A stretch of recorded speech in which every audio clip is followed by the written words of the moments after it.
Hello guys, welcome to our channel.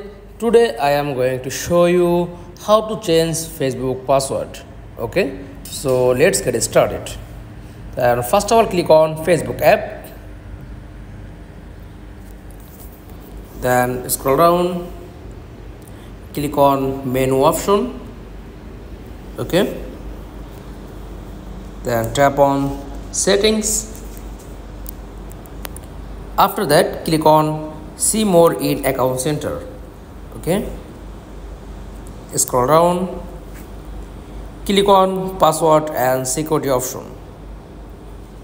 Okay, this option change password, just click on Facebook profile, then you type current password and new password, then retype new password.